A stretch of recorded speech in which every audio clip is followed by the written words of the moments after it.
The good news for Kevin Patrick is he is no longer the worst commentator in WWE, but the bad news for Kevin Patrick is that he's no longer part of the WWE commentary team or WWE in general after being released today by the company. Welcome back, guys, to Fog Wrestling, and the Kevin Patrick era is over. We thought maybe just as a commentator he was going to be taken off and given another role within the company after the news broke in the last 48 hours that he was getting replaced as the SmackDown commentator, but now it looks like there's going to be no role for Kevin Patrick because he is gone. He has been released from WWE, and it's sad to see anybody lose their job, so I'm not happy that the guy's lost his job, but I don't think he was good enough to be a commentator. I certainly will not miss Kevin Patrick on the commentary desk. Is he the worst commentator that I've ever heard in wrestling? I don't know. I can't say he's that bad. There's probably worse I just can't think of off the top of my head right now, but he certainly wasn't a good commentator. This guy made Michael Cole sound like prime JR, and that's, you know, that's difficult to do, but that's how bad Kevin Patrick was. And is he surrounded by other great commentators? No. Is Corey Graves great? No.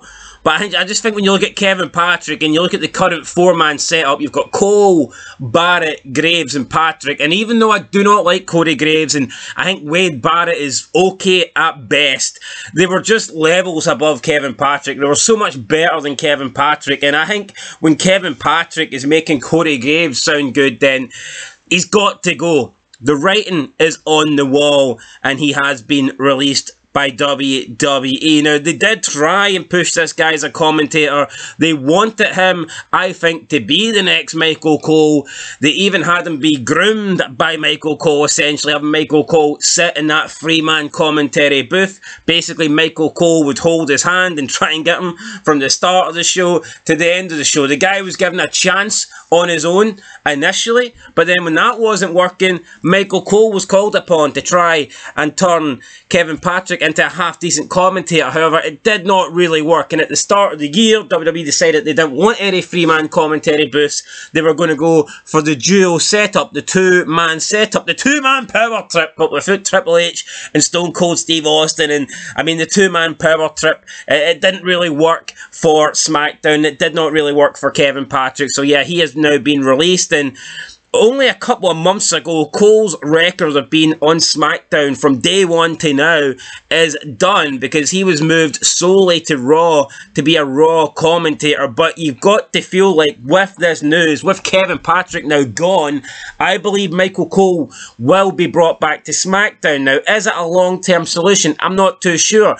Do you want Michael Cole commentating on both shows? Well, if Michael Cole is the voice of WWE, then it's probably a good idea to have him on both shows, have him doing commentary on both Raw and SmackDown. However, if you want the brand split to feel real, if you want Raw and SmackDown to both feel different, then I think it works to have two different commentators. And as much as I like JR and King, I did enjoy over the years, like through the Attitude Era and the Ruthless Aggression Era, having different commentators on SmackDown. I do think it made the show feel different. Now, is there some big moments that have happened on SmackDown where I wish JR and the King were doing the commentary? Absolutely. But I do think having a different commentary team, it makes SmackDown feel a whole lot different for Raw, because you're basically hearing the commentators throughout the entire show. Yes, wrestlers maybe have a 10, 15 minute, 20 minute segment or match,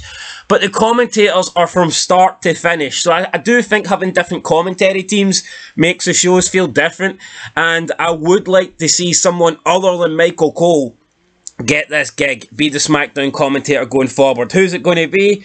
I don't know.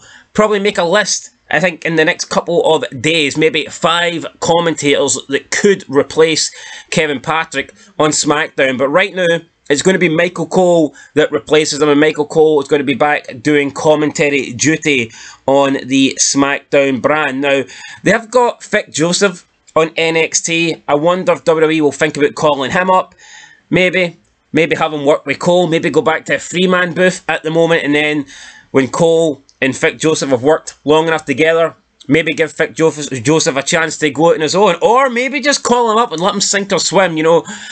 I think we need to look past Michael Cole holding hands here. I think the best way for a commentator to improve and to do it is just naturally go out there, and if you fuck up, you fuck up, and if you're a success, then you're a success. And I think that's what we need to see, because as with Kevin Patrick, he was having his hand held pretty much throughout his career, and he just couldn't do it. And when he had to go it alone, you know, they obviously thought that he was not good enough. So, yeah, guys, that's it. Kevin Patrick done.